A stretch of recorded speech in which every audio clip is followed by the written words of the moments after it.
सश्रुवतां पूर्णमदैव शान्तिं ज्ञानं वदामि गुरुवं प्रणम्यम् आत्मानुरूपवदनं वर्णं प्रदीपं चैतन्यरूपं ज्ञानं नमामि। आज का ये दिवस ठीक उतना ही महत्व रखता है जितना गुरु पूर्णिमा का दिवस। और इस श्लोक में तो स्वयं गुरुदेव सच्चिदानंद जी ने एक अत्यंत महत्वपूर्ण बात कही है। बहुत कम सौभाग्यशाली व्यक्ति होते हैं जो अपने हृदय में गुरु को स्थापित कर पाते हैं। बहुत कम ही ऐसे व्यक्तित्व होते हैं जो अपने चिंतन से, अपने विचारों से, अपने मनन से, अपनी साधना से, अपने ध्यान से, अपनी धारणा से और कुंडलिनी जागरण के माध्यम से अथवा पूर्व जन्म के पुण्यों के प्रभाव से उस गुरुदेव को अपने हृदय में स्थापित कर पाते हैं, हृदय में स्थान दे पाते हैं, जिनके सामने संपूर्ण विश्व प्रणम्य होता है, नमन युक्त होता है। और मैं आज कभी भी प्रवचन में अपने गुरुदेव के श्लोक को उद्धृत नहीं करता, क्योंकि वे अत्यंत उच्चतम विभूति हैं। शायद मेरे होठ इतने उच्चतम विभूति के शब्दों को सही ढंग से व्यक्त नहीं कर पाए, इसीलिए मैं कभी कभी ही उन शब्दों को अपने होठों से गुनगुनाता हूं। और उन्होंने अत्यंत महत्वपूर्ण बात कही है, क्योंकि गुरु कोई दर्शनीय वस्तु नहीं है, वो देखने लायक चीज नहीं है। गुरु तो एक तेज पुंज है। जिस प्रकार से सारा शरीर बहुत ही सुंदर है, बलिष्ठ है, ताकतवान है, क्षमतावान है, पौरुषवान है, धनवान है और ऐश्वर्यवान है, मगर इस शरीर का तभी तक महत्व है जब तक इस शरीर में प्राण है। और अगर प्राण नहीं है तो ये सारा शरीर व्यर्थ है। उसका ऐश्वर्य व्यर्थ है, उसका धन व्यर्थ है, उसकी तपस्या व्यर्थ है, उसका सौंदर्य व्यर्थ है। और जिस पर हम गर्व करते हैं, जिस पर हम इतराते हैं, अपने रूप पर, अपने यौवन पर, अपने सौंदर्य पर, अपने धन पर, अपने अहंकार पर, वह सब कुछ संसार में जाकर के मिल जाता है, इसलिए कि उसमें प्राण तत्व नहीं होते। और यह जीवन भी बिना गुरु के ठीक वैसा ही है जिस प्रकार से एक देह बिना प्राण के होती है। जिंदा तो रहते हैं और निश्चय ही आप जिंदा हैं, मगर ठीक वैसे ही जिंदा है जिसका तुम्हें कुछ ज्ञान नहीं है, जिसका लक्ष्य नहीं है। बेजान शरीर और तुम्हारा शरीर बेजान है, जिसमें प्राणस चेतना नहीं है, हृदय तो धड़कता है, जिसमें उमंग नहीं है, उत्साह नहीं है, उछाल नहीं है, एक तरंग नहीं है, एक लहर नहीं है। इसलिए नहीं है कि तुम अपने हृदय में उन गुरु को पूर्ण रूप से आबद्ध करने की कला नहीं जानते। वह एक मामूली व्यक्ति तो नहीं, मैं उस श्लोक को ही समझा रहा हूं। वह कोई ऐसी चीज तो नहीं है कि जिसे प्यार किया जा सके, वह ऐसी चीज भी नहीं है जिसको देखा जा सके, और वह ऐसी चीज भी नहीं है कि उसको हम अपनी बाहों में समेट सकें। वह तो पूरे हृदय में उतारने योग्य है। प्राणों को देखा नहीं जा सकता, किसी ने अभी प्राण देखे नहीं, प्राण तत्व को देखा नहीं गया, प्राण तत्व को सूंघा भी नहीं गया। प्राण तत्व को स्पर्श भी नहीं किया गया, मगर उसका मूल्य और महत्व हमें मालूम है कि बिना प्राण तत्व के जीवन स्पंदन युक्त नहीं होता, वह शमशानवत होता है। और हम जब तक ये बात नहीं समझेंगे तब तक हम गतिशील हैं, हम चलते हैं, कभी धन के पीछे पागल हैं, कभी पत्नी के पीछे पागल हैं, कभी ऐश्वर्य के पीछे पागल हैं, कभी रूप और यौवन के पीछे पागल हैं, अपनी नौकरी के पीछे पागल हैं, व्यापार के पीछे हैं, और अपनी लाश को अपने कंधों पर ढोए हुए भाग रहे हैं। हमारी लाश हमारे कंधों पर और हम चल रहे हैं, तो चल रहे हैं शमशान की ओर। उसमें और आप में इतनी अंतर है, उस मुर्दा शरीर को 4 आदमी ढोकर के पहुंचाते हैं और आप अपनी लाश को अपने कंधों पे ढो रहे हैं। उसमें आप में अंतर नहीं है। अंतर आ सकता है यदि आप अपने अंदर उस प्राण तत्व को जागृत कर सकें, उस चेतना को जागृत कर सकें, उस गुरु को अपने हृदय में स्थापित कर सकें। और उस गुरु को स्थापित करने के लिए कोई प्रार्थना नहीं होती, कोई स्तुति नहीं होती, उसके लिए कोई मंत्र नहीं है, सुगंध का कोई महत्व नहीं होता है, सुगंध को देखा नहीं जा सकता, उसको एक सराहा जाता है, एक एहसास किया जाता है। और गुरु भी एक सुगंध है जो हर समय एक महक हमारे सामने विद्यमान होती है,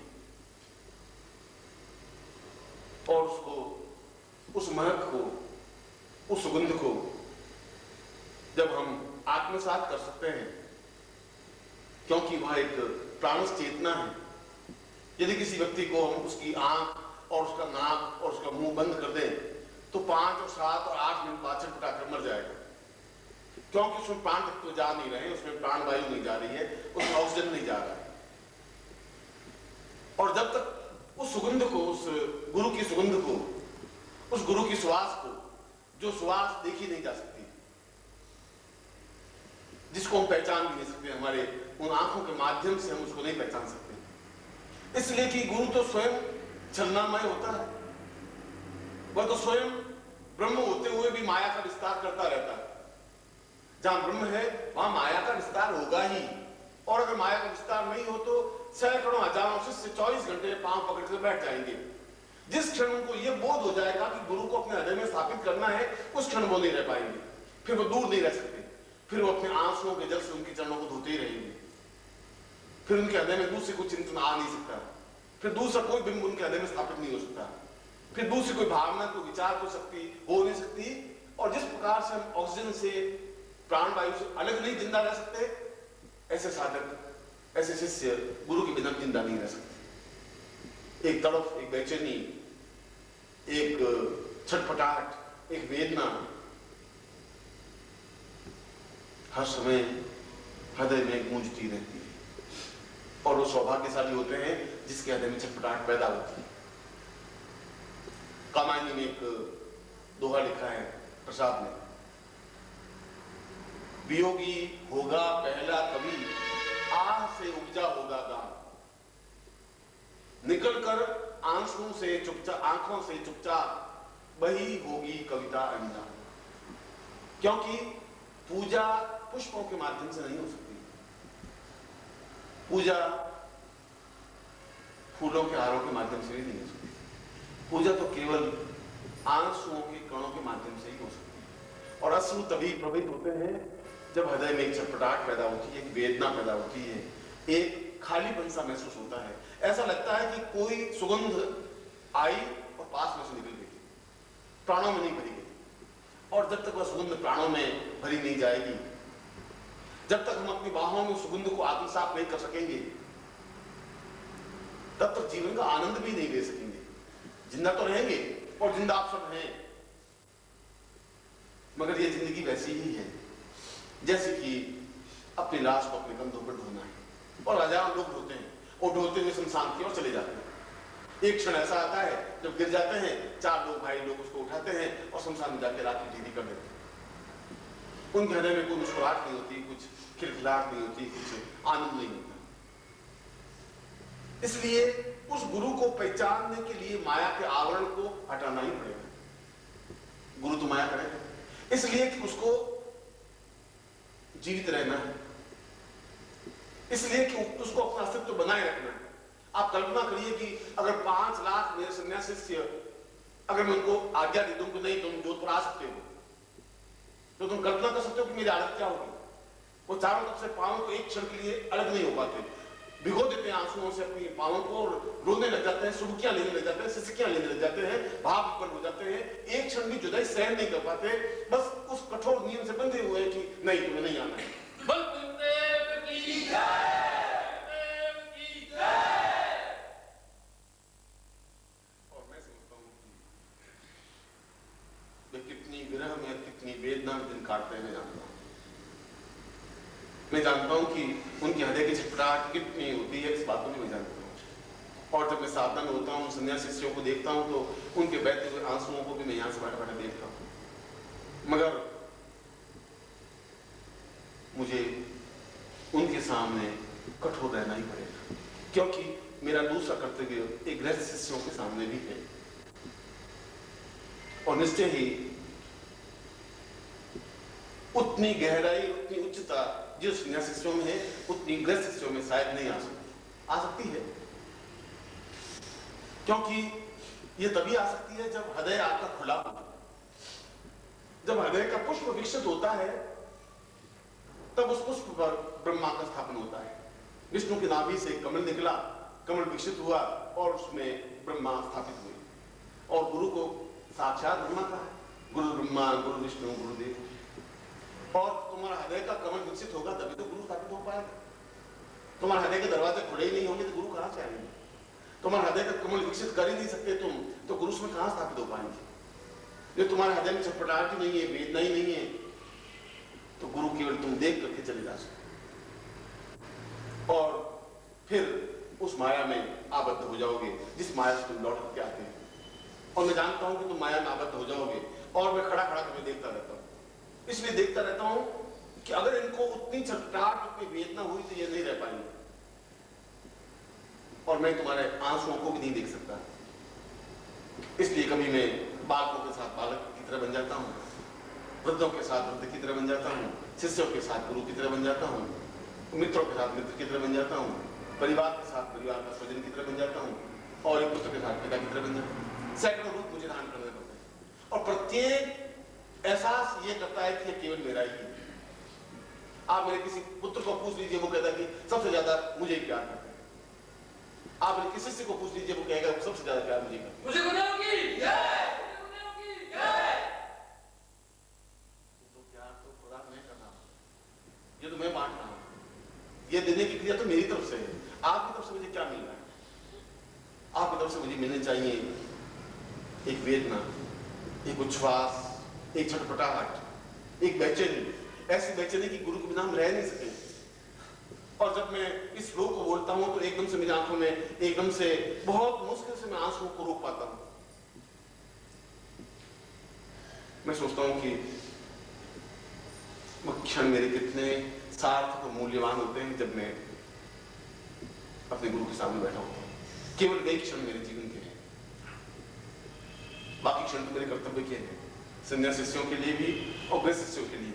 अभी मैं पादुका पूजन आपके सामने करवा रहा हूं, 2 घंटे बाद मुझे सन्यासी शिष्यों के बीच में जाना ही पड़ेगा, सूक्ष्म प्राणों के बीच। और वे कहते हैं कि क्या है, 3 घंटे आप दिन से आए, हमने क्या अपराध किया है। तुम उनकी आंसुओं को नहीं समझ पाओगे, तुम उनकी भाषाओं को समझ नहीं पाओगे, तुम उनकी छटपटाहट को, उनकी वेदनाओं को समझ नहीं पाओगे, उन साधिकाओं शिष्यों के महत्व मूल्य को भी तुम नहीं समझ पाओगे। मगर ऐसी तरफ तुम्हें पैदा हो, और ऐसा नहीं होता तब गुरु पादुका पूजन का एक प्रयोग रखा कि तुम अपने घर में और तुम अपने हृदय में गुरु को स्थापित नहीं कर सकते, तो तुम सिर्फ घर में उस गुरु के चरणों को स्थापन करो। शायद इसके द्वारा तुम्हारे गुरु तुम्हारे घर आ सके। कभी यह चरण जाएंगे तो हो सकता है कभी गुरु सशरीर भी आ जाए, इसलिए आगे इन चरणों को भेजा जाता है। ये पादुका स्थापन होगी तो एक भक्ति, एक विफलता, एक बेचैनी, एक छटपटाहट, कुछ क्षण अंतरंगता के आ पाएंगे। कुछ क्षण ऐसे होंगे जब हम केवल गुरु से बात कर पाते हैं, चाहे 1000 मील का डिफरेंस होता है। डिफरेंस अपने आप में एक दूरी, गैप कोई महत्व नहीं रखती।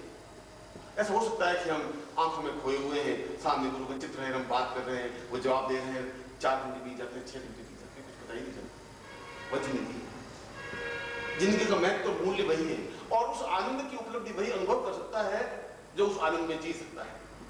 नाली का कीड़ा गुलाब की सुगंध को एहसास नहीं कर सकता।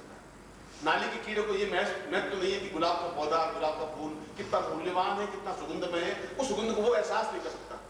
जो अपनी बाहों में सुगंध को भर सकता है, वह सुगंध को एहसास भी कर सकता है। और शायद जितना मैं बांटता हूं तुम्हें प्यार, उसका 100वां हिस्सा भी मुझे वापस तुमसे नहीं मिल पाता, क्योंकि तुम अपने कर्मों से बंधे हुए हो, अपने जीवन के चिंतन से बंधे हो। फिर मैं तुम्हें आवाज देता हूं, कभी पत्र के द्वारा, कभी शिविर के द्वारा, कभी साधनों के द्वारा, कभी पत्रिका के माध्यम से। फिर तुम दौड़ जाते हो, फिर मैं तुम्हें अपने सीने से लगाता हूं, सबसे पास बैठाता हूं, और जिस प्रकृति के हो उसी ढंग से तुमसे बात करता हूं, और एक उदास चेहरा तुम लेके आते हो, मैं बहुत मुस्कुराता हुआ चेहरा देकर तुम्हें भेजता हूं, क्योंकि उस क्षणों में कुछ क्षण मेरे सुगंधमय क्षण तुम्हारे प्राप्त हो जाते हैं, और उन कुछ क्षणों की वजह से तुम्हारा चेहरा प्रफुल्लित हो जाता है, खिल जाता है, मुस्कुराहट से भर जाता है। ऐसा लगता है कि कुछ सुगंध हमारे पूरे तन मन में, रोम रोम में भर गई है। अगर इतने क्षणों में इतना मूल्यवान और इतना प्रसन्नता, इतनी आह्लाद, इतनी खुशी और इतनी आनंद तुम्हें प्राप्त हो सकता है, तो एक हृदय में स्थापन करने के बाद तुम्हारा जीवन कितना बदल जाएगा, कितना आनंद में अपने आप में भीग जाओगे, अपने आप में कितने भाग्यवान हो जाओगे, तुम्हारा स्तर कितना ऊंचा उठ जाएगा, तुम्हें कल्पना कर सकते। इसीलिए गुरु पादुका पूजन का एक दिवस रखा, इसलिए कि तुम में शायद क्षमता नहीं है गुरु को अपने घर में बुलाने की, क्योंकि वह गुरु अगर तुम्हारे घर में आया ही नहीं तो वह घर ही शमशान है जहां तुम रहते हो, क्योंकि तुम्हारा अंतिम गंतव्य शमशान है। और मैं तुम्हें कहता हूं कि वो रास्ता तुम्हारा नहीं है, शमशान की ओर जाने का रास्ता नहीं है, अमृत की ओर जाने का रास्ता है, प्राणों की ओर जाने का रास्ता है, जिंदगी की धड़कनों को सुनने का रास्ता है, आह्लाद, खुशी और प्रसन्नता का रास्ता है। और मैं प्रत्येक को प्रसन्नता, खुशियां ही बांटता हूं, और बदले में तुम्हारी पीड़ाएं झेलता हूं, तुम्हारी परेशानियां झेलता हूं, तुम्हारे दुखों को सुनता हूं, तुम्हारे दर्द को एहसास करता हूं, और अपनी तरफ से खुशियां तुम्हें बांटता हूं। ये देने और लेने की क्रिया है।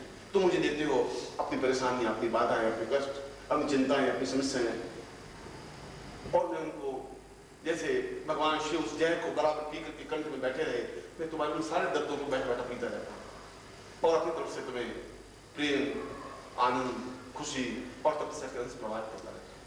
इसलिए कि तुम मेरे हो, इसलिए कि तुम मेरे प्राणों की एक धड़कन हो, एक चेतना हो, मेरे प्राणों का स्पंदन हो। मगर प्राणों का स्पंदन होना अलग है, अपने शरीर में उन प्राणों को स्थापित करना बिल्कुल एक अलग चीज है। ये गुरु पादुका पूजन का मतलब ही इतना है कि आज तुम पादुकाओं को ले जाकर अपने घर में स्थापित कर सको, और उस क्षण के इंतजार कर सको, उस क्षण की प्रतीक्षा कर सको, उस प्रतीक्षा को अपने पास बुला सको कि गुरु तुम्हारे घर आए, तुम्हारा आतिथ्य स्वीकार करे, सब शरीर तुम्हारे घर में हो। शायद उससे ज्यादा सौभाग्यशाली कोई दिन नहीं होता। बलदेव की जय, बलदेव की जय। और उससे भी ज्यादा सौभाग्यशाली दिन होता है जब तुम अपना हृदय विकसित कर सको, हृदय के कमल को खोल सको, और उस कमल पर उस गुरु की चेतना को, उस ज्ञान को, उस सुगंध को, उस ब्रह्म को स्थापित कर सको। उसके लिए उम्र कोई बाधक नहीं बनती, उसके लिए जाति, रंग, भेद कुछ बाधक नहीं बनता है, उसके देश, काल, पात्र कोई महत्व मूल्य नहीं रखता। वह तो एक प्राण तत्व है, वह तो जीवन की एक चेतना है।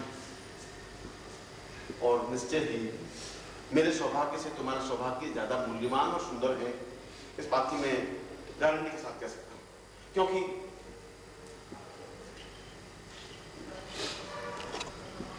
आज का दिन और आज के क्षण मुझे अपने गुरु के साथ व्यतीत करने चाहिए, क्योंकि मैं भी तो शिष्य हूं, और मैं उनके चरणों में नहीं बैठ पाया, और तुम बैठ पाए। तुम्हारे सौभाग्य के क्षण मुझसे ज्यादा मूल्यवान है। और उसके बाद मेरा उत्तरदायित्व है तुम्हारे से जाने के बाद अपने परिवार के प्रति, और परिवार के बाद उस शिष्यों के प्रति पूरी रात मुझे उस शिष्यों के साथ व्यतीत करनी पड़ेगी। फिर भी उनकी छिपाहट कम नहीं होगी, फिर भी वे शिष्य वो शिष्य उतनी विवरता के साथ आके लिपट जाते हैं जैसे एक बेल पेड़ से लिपट करके अपने आप को सुरक्षित महसूस कर लेती है। बस समझ लेती है कि अब मेरा अस्तित्व उस पेड़ से है, मैंने अपने आप को लपेट लिया है उस पेड़ में, अब ये पेड़ की इच्छा है कि मुझे किस प्रकार से रखे। जब तुम अपने आप को समर्पित कर सकोगे तभी तो मैं आपके साथ कर सकूंगा। तुम अपने आप को रोक सकोगे कैसे आपके साथ होगा। और जीवन तो बहुत छोटा सा है, जीवन तो बहुत जल्दी धूप की तरह अभी ढल जाएगा। और मैं बार बार मैं तो तुम्हें कई बार कहता हूं कि मेरा कोई भरोसा नहीं है कि मैं कब संन्यास वापस चला जाऊं। मैं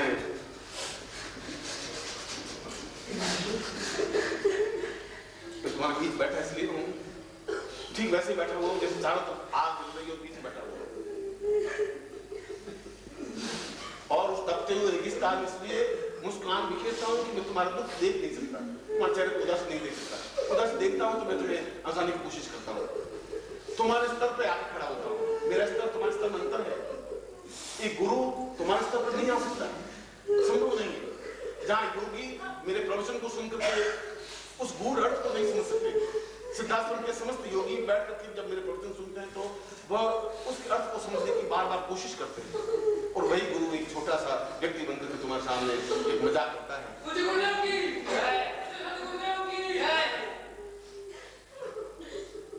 जब बातचीत करता है तुम्हें हंसाता है तो उसके पीछे कोई स्वार्थ नहीं, इसलिए कि तुम जिस स्तर पर खड़े हो उस स्तर पर खड़े होकर तुम्हें प्रसन्नता दे सको।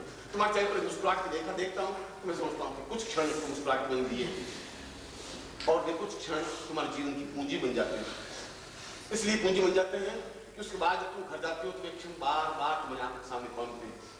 बार बार वे क्षण याद आते हैं कि मैं गुरु जी सामने ऐसा बैठा था, वे गुरु जी ने मुझे ऐसा कहा, फिर मैंने ऐसा जवाब दिया, फिर मैंने ऐसा मजाक किया, फिर ऐसा किया, ऐसा किया, ऐसा चार घंटे बीते तुम्हें पता ही नहीं पड़ता, क्योंकि वे क्षण तुम्हारी पूंजी है।